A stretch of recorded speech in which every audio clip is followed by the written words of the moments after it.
in an air-to-air heat pump operating in heating mode. Thermal energy is transferred from outdoor air to indoor air using a vapor compression refrigeration cycle. First process occurs in the evaporator. The outdoor unit absorbs low-grade heat from ambient air as the refrigerant evaporates flow pressure and temperature.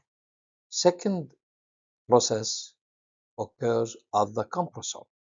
The compressor raises the refrigerant pressure and temperature significantly, approximately in isentropic compression.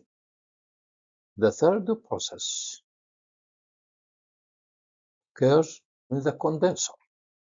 The indoor unit releases this heat to indoor as the refrigerant condenses at high pressure. The fourth process occurs through the expansion valve, where it reduces the refrigerant pressure, completing the cycle. Electrical work supplied to the compressor enables heat extraction from outdoor air and delivery to the indoor space, typically achieving a coefficient of performance greater than 1.